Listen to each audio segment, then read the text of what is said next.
सर्वेभ्य नमो नमः। आज हम महाकवि माघ के द्वारा विरचित शिशुपाल वधम महाकाव्य के द्वितीय सर्ग का 19वां श्लोक पढ़ेंगे।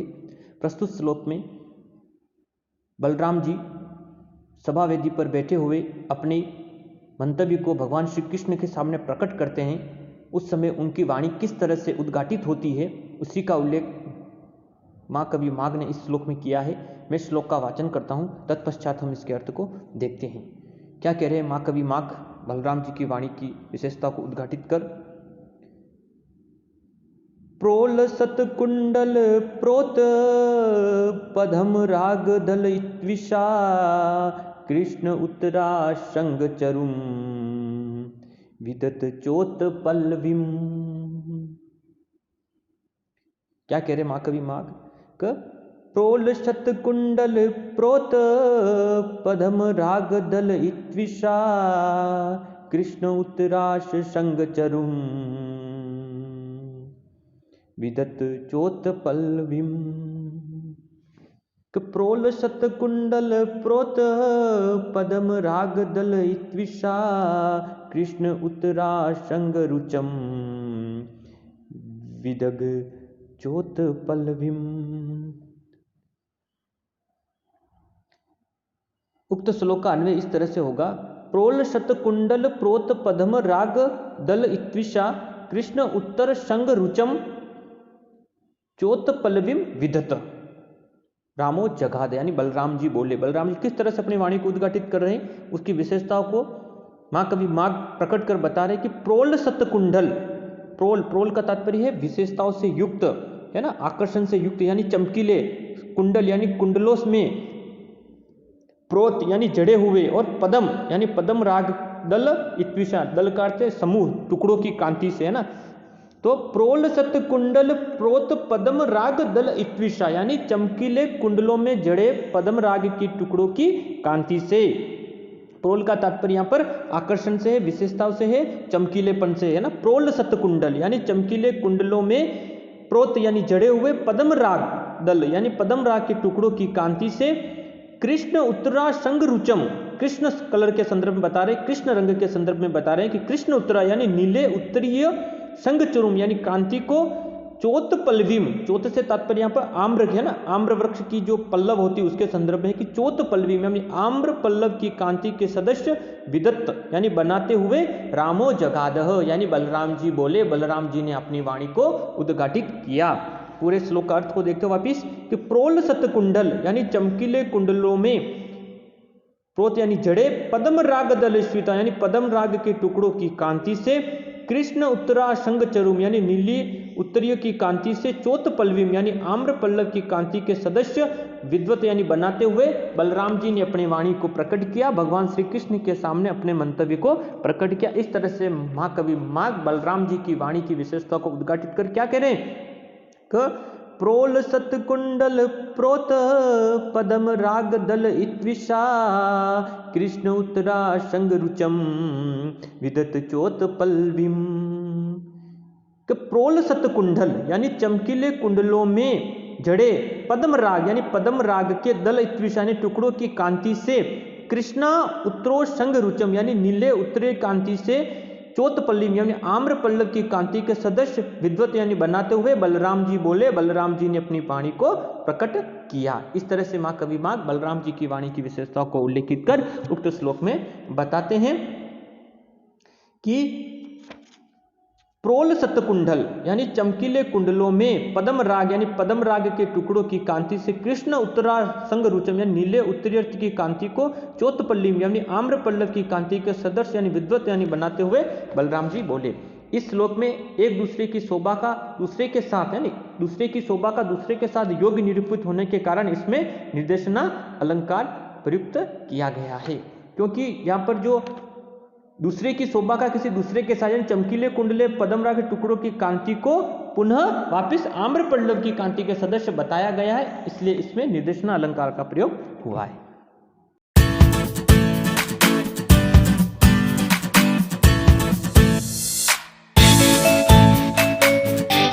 नमो नमः।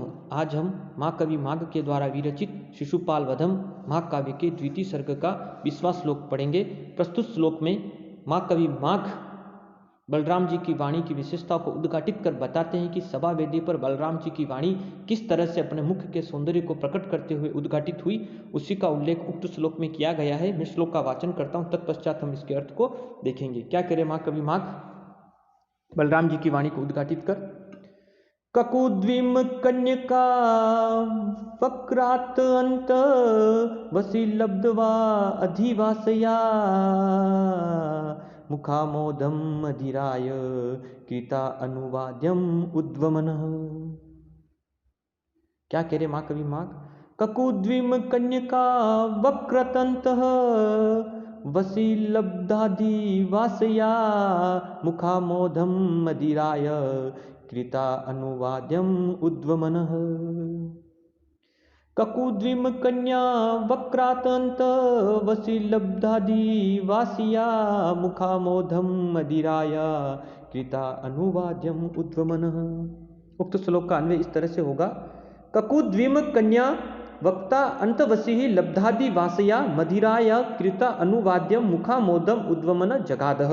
यानी बलराम जी बोले, बलराम जी ने किस तरह से अपनी वाणी को प्रकट किया, उसके संदर्भ में माँ कवि माघ बता रहे हैं कि ककुद्विम कन्या, यानी ककुद्विम कन्या का तात्पर्य यहाँ पर रेवती से आया है ना, कन्या शब्द रेवती से। ककुद्विमकम कन्या यानी रेवती के वक्रातंत्र यानी मुख के भीतर स्थित होने के कारण लब्धा अधिवासया यानी निवास करने के कारण सुगंधित मदिराया कृता अनुवाद्यम और मदिरा यानी यहाँ पर विशेष द्रव्य के संसंग्रहण से उसके संपर्क से मुखामोदम यानी मुख की सुगंध को उद्वमन यानी निकालते हुए बलराम जी बोले। यानी माँ कवि माघ बलराम जी के मुख की वाणी के सौंदर्य को प्रकट करते हुए बता रहे हैं कि ककुद्विम कन्यका वक्रा अंतः यानी रेवती के मुख के भीतर स्थित होने के कारण लब्धा अधिवासय यानी सुगंधित और मदिरा कृता अनुवाद्यम यानी विशेष द्रव्य के सेवन के संपर्क में आने से मुखामोदम यानी मुख के सौंदर्य को प्रकट करते हुए मुख के सुगंध को उद्वमन यानी निकालते हुए बलराम जी ने अपनी वाणी को किस तरह से भगवान श्री कृष्ण के सामने प्रकट किया, उसी का उल्लेख बलराम जी की वाणी को बताते हुए महाकवि माघ बता रहे हैं कि ककुद्विम कन्यका वक्रांत वसी लब्धादिवासया मुखामोदम मदिराया कृता अनुवाद्यम उद्वमन। ककुद्विम कन्यका यानी रेवती के मुख के भीतर स्थित होने के कारण अंतर्वास लब्धया अधिवासया निवास करने के कारण सुगंधित मदिराया कृता अनुवाद्यम और विशेष द्रव्य के संपर्क में आने से कारण संसंग्रहण के कारण मुखामोदन यानी मुख के सौंदर्य को उद्घाटित करते हुए सुगंध को उद्घाटित करते हुए उद्वमन यानी निकालते हुए बलराम जी बोले, बलराम जी ने अपनी वाणी को प्रकट किया।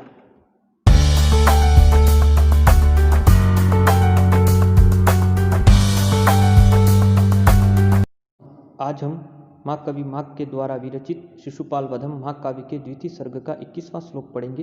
प्रस्तुत श्लोक में बलराम जी की वाणी की विशेषता को उद्घाटित कर महाकवि माघ बताते हैं कि सभा वेदी पर भगवान श्री कृष्ण के सामने अपने मंतव्य को प्रकट करने हेतु बलराम जी की वाणी किस तरह से उद्घाटित होती है, उसी का उल्लेख उक्त श्लोक में किया गया है। मैं श्लोक का वाचन करता हूँ, तत्पश्चात हम इसके अर्थ को देखेंगे। क्या कह रहे महाकवि माघ बलराम जी की वाणी को उद्घाटित करते हुए। जगाद वदने च छदम पदम पर्यांत पातिनिह नयन मधुलिह स्वेत्यम उदग्रह दशनांसुभिः। क्या कह रहे माँ कवि माघ। जगाद वदने च छदम पदम पर्यंत पातिनिह नयनम मधुलिह स्वेत्यम उदग्रह दशानाशुभिः। उक्त श्लोक का अन्वय इस तरह से होगा। वदन छदम पर्यंत पातिनः मधुलितः उदग्रह दशनाशुभिः स्वेत्यम नयनम जगादः। वदन छदम पक्ष पर्यंत पातिनः, वदन छदम यानी बलराम जी के पदम शब्द का तात्पर्य यहाँ पर जो आया है वह छद पदम है ना। पदम शब्द का तात्पर्य कमल के संदर्भ में है कि वदन का तात्पर्य मुख से यानी बलराम जी के मुख कमल के आसपास पर्यंत पातिन यानी मंडराने वाले मधुलिह मधु का तात्पर्य भ्रमण से यानी भ्रमरों को उदग्रह दंश नासुभी है ना। उदग्रह दशा नासुभी यानी स्वच्छ दांतों की कांति से श्वेत्यम नयन यानी श्वेत बनाते हुए, शुभ्र बनाते हुए, रामो जगातः यानी बलराम जी बोले। अगले वाले सभी श्लोकों का इस जगह क्रिया के साथ संबंध प्रकट होता, जो जगह शब्द अब हमें यहाँ उल्लेखित होता हुआ दिखाई दिया। क्या कह रहे हैं माँ कवि माघ, वदन छद पक्ष पर्यंत पातिन यानी मुख कमल के आसपास मंडराने वाले मधुलीह यानी भ्रमर समूहों को, उद्ग्रह दश नासुबिह यानी अपने स्वच्छ दांतों की कांति से, अपने दांतों की जो श्वेत वर्ण की प्रक्रिया से या स्वच्छ दांतों की कांति से, श्वेत्यम नयनम यानी शुभ्र बनाते हुए, उसको श्वेत कलर को शुभ्र बनाते हुए, रामो जगाद यानी बलराम जी बोले।